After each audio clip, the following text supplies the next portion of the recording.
अस्सलाम वालेकुम नाज़रीन, एक नई वीडियो के साथ आपकी खिदमत में हाज़िर हूँ। नाज़रीन, आज के शो में मंसूर अली ख़ान ने नईम पंजोता की तारीख़ी बेइज़्ज़ती कर दी। मंसूर अली ख़ान का कहना था कि अब तो आपको मानना पड़ेगा नईम पंजोता साहब कि अली अमीन गंडापुर ने आप लोगों को भी धोखा दिया, पीटीआई के कारकुनान को भी धोखा दिया। वो एक 2 नंबर आदमी है। चलिए नाज़रीन, वीडियो देखते हैं, फिर इस पर बात करते हैं। वीडियो पर जाने से पहले आपसे रिक्वेस्ट है कि मेरे चैनल को लाइक, सब्सक्राइब और बेल नोटिफिकेशन को ऑन कर लीजिए। ये जो कुछ भी अली अमीन गंडापुर साहब ने कहानी सुनाई है, इसके ऊपर आप पूरी तरह यकीन कर रहे हैं? आपको पूरा ट्रस्ट है कि गंडापुर साहब पूरा सच बोल रहे हैं? मंसूर भाई, बहुत शुक्रिया, आपने मौका दिया। देखें, पहली बात तो यह है कि अली अमीन गंडापुर ने यह कहा कि मैं डी चौक आऊंगा। खान साहब ने उसे कहा कि आपने डी चौक पहुंचना है और वो पहुंचा। लेकिन दूसरी तरफ आप देखें कि हम वहां पर सारा मंजर देख रहे थे कि वहां पर हुआ क्या है। आज भी अगर मैं आपको बताऊं, आज की भी ताजा सूरत हाल के हवाले से, तो आज भी उसी तरह से ट्रीट किया जा रहा है जैसे वहां फलस्तीन जो है वो बन चुका है और वहां पर इसराइल ने हमला किया हुआ है। ओवरऑल फौज के दस्ते, वहां पर रेंजर्स तैनात हैं, वहां पर पुलिस एहलकार, सादा कपड़ों में लोग, और इतने निहत्ते लोगों के ऊपर इतना जुल्म किया गया है, उठाकर उन्हें ले गए हैं, उनके साथ ज्यादती की गई है।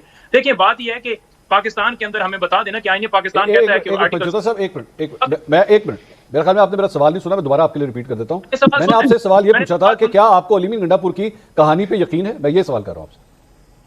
देखिए, बिल्कुल, मुझे जो भी उन्होंने बात की है, मुझे तो बिल्कुल यकीन है, उनके ऊपर यकीन है। कोई भी अगर बात करता है, मैं तो उनके साथ नहीं था, तो वो जब जिस तरह से रेंजर ने हमला किया वो सारी दुनिया ने देखा, और वहां पर उन्होंने अगर सेफ होकर और जाकर वहां स्टेटमेंट दी, असेंबली के अंदर खड़े होकर और स्टोरी बताई है, तो मेरा ख्याल मैं अगर आप मुझे इजाजत दें, मैं ना इसके ये एक मिनट सुन ले।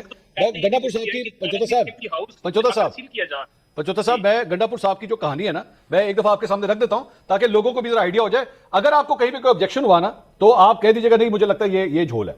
वो फरमाते हैं कि मैं खैबर पख्तूनख्वा हाउस के अंदर एक गार्ड के शेड के ऊपर छुपा हुआ था, 4 दफा छापे मारे गए पुलिस और रेंजर्स की तरफ से, मैं नहीं पकड़ा गया। आपको यकीन है इस बात पे? हाँ या ना कर दें, फिर मैं आगे चलूं। हाँ, ऐसे ही है?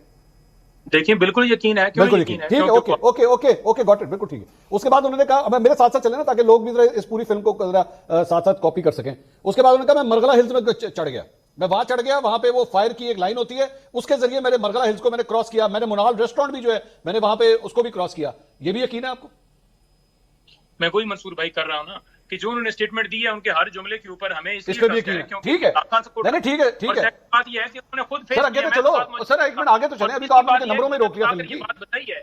तो मेरा ख्याल में प्रैक्टिकली जो इस वक्त हो रहा है ग्राउंड के ऊपर, उसे ज्यादा करना चाहिए। सर नहीं जरूरी है ना सर, नहीं सर, एक मिनट सर सुने आप, एक मिनट पहले मेरा सवाल सुने ना।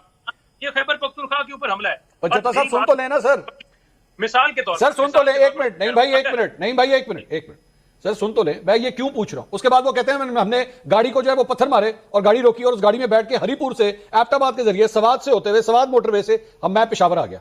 आपको ये पूरी कहानी, इस पे भी यकीन है? ये सारा कुछ इस तरह की, ये मैं क्यों पूछ रहा हूं? आप कहेंगे हाँ मुझे यकीन है, मुझे पता है। मैं ये क्यों पूछ रहा हूं? मैं इसलिए पूछ रहा हूं कि मेरा भाई, आज आपका पाकिस्तान तहरीक इंसाफ का वो वर्कर जिसने डंडे खाए, जिसने आंसू गैस बर्दाश्त की, जिसने गिरफ्तारियां बर्दाश्त की, अपने घर बार से दूर वो आप लोगों के पीछे आया, आप लोगों का वजीर आला जो है ये पूरी स्टोरी सुना के उसकी तौहीन कर रहा है।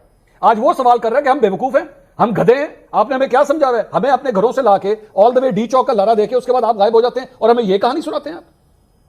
देखिए, मैं खुद वहां पर मौजूद था, बारिश हुई, बारिश के अंदर मैं खुद, मुझे चोटें लगी, मैं गिरा, और मेरे साथ सारे दोस्त थे, हमने खुद आंसू गैस बर्दाश्त की, खुद जो है इस तरह की जहरीली गैस बर्दाश्त की, गोलियां बर्दाश्त की, सारा कुछ हमने देखा। मुझे भी चोटें लगी मेरे घुटने पर, लेकिन हम मौजूद रहे। जहां तक बात है अली अमीन की, तो अली अमीन तो आया, उसके बाद तो धावा बोल दिया गया। वो वहां पर दोबारा जो भी आगे लाया अमल होता कि दोबारा डी चौक वो आएंगे, या जो भी आगे तरतीब बनती, वो तो अभी बनने का मौका ही नहीं। फौरन मैं उस वक्त निकल के इधर पहुंचा हूं डी चौक की तरफ, तो पीछे पता चला कि रेंजर पहुंच गई है। अब मीडिया हो या दीगर हमारे जितने भी हरीफ हैं, वो सिर्फ और सिर्फ इस चीज को कर रहे हैं कि अली अमीन भाग गया, अली अमीन भाग गया। वो इस चीज को नहीं कह रहे कि एक झूठा 302 का मुकदमा जो है वो एक अपने बंदा है जो जिसको ब्लड प्रेशर की वजह से कोई प्रॉब्लम हुआ और वो जो है आपकी आंसू गैस की वजह से ही उसकी मौत हो गई, तो आपको डाल रहे तहरीक इंसाफ ने किया है। इसी तरह से आपने इतने लोगों को उठाकर आपने दहशतगर्दी के मुकदमा बनाए, उसके ऊपर आप कोई बात नहीं कर रहे। मुझे पंचोता साहब बिल्कुल महसूस हो रहा है कि मैं आज एक वकील से बात कर रहा हूं कि मैं सवाल किधर कर रहा हूं, आप मैं उसमें भी आ जाऊंगा। ये नहीं है कि आप तो गलत पॉइंट लेके जा रहे हैं, लेकिन आपको कंसर्न ही नहीं है, आपको फर्क ही नहीं पड़ रहा कि आपका वजीर आला ये चौथी दफा हुआ है। संजानी जलसे में लेट आते हैं, लाहौर का जलसा होता है वो लेट आते हैं, 8 घंटे के लिए गायब हो जाते हैं, और उसके बाद क्योंकि आप लोग सारा कुछ बर्दाश्त करते रहे, सुनते रहे, और उसके बाद आप ये भी मानने के लिए तैयार हो गए कि हाँ जी आप 24 घंटे गायब रहे थे, तो आप ये पहाड़ों में से होते हुए ये अक्षय कुमार की तरह जो इसके अंदर एक आधा हेलीकॉप्टर, 2 हीरोइन, 3 शेर भी बीच में डाल देते, बड़ी कमाल की फिल्म बन जानी थी।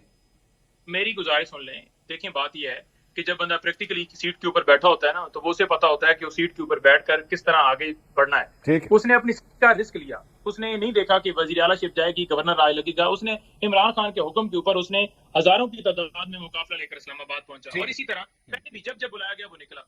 तो मैं तो इस चीज को अप्रिशिएट करता हूँ कि उसने स्टैंड लिया। अब सेकंड बात यह है कि उसके साथ जो कुछ हुआ है, अब ये उसने बताया, मैं तो साथ नहीं घूम रहा था। तीसरी बात यह है कि जो सारी हाल हुई उसने अपनी अदा कर दी, उसने बता दिया, तो लिहाजा उसकी बात के ऊपर ट्रस्ट करना चाहिए। उसके साथ जो उसके साथ हुआ, चौथी बात यह है नहीं, वो मैं आता हूँ, वो बाकी चीजें में नहीं सर, जो आपने पिन किया मैं उस पर आने लगा। फौज क्यों तलब की अपने हत्या लोगों के ऊपर जुल्म करने के लिए? वहां पर रेंजर पूरे पंजाब से वहां पर फोर्स बुलाई गई है। हाँ। इसी तरह से मैंने सिंध की पुलिस की गाड़ियां भी वहां पर देखी हैं। हाँ। और अभी भी हमारे कारकुनों को थोड़ी देर पहले हम प्रोटेस्ट करने लगे, उठा लिया गया, डाले शाले जो साथ थे वो पकड़ लिए गए। ये क्यों किया जा रहा है? किस वजह से किया जा रहा है? कि एक्सटेंशन दी जाए, इस वजह से किया जा रहा है कि तोसी हो, अमेंडमेंट्स लाई जाए अपने मर्जी के मुताबिक। अब क्यों इमरान खान की मुलाकात के ऊपर पाबंदी लगाएगी? जी मैं आता हूं, क्यों जज साहब ने भी समाज आगे कर दिया है? इससे नजर नहीं आ रहा कि ये कैसे फिक्स मैच खेला जा रहा था? बिल्कुल फिक्स, ये अब आपने सही बोला, फिक्स मैच। जज है वो अपने स्टाफ के जरिए, मैं आ रहा हूं सर, मैं आ रहा हूं नईम साहब, मैं आगे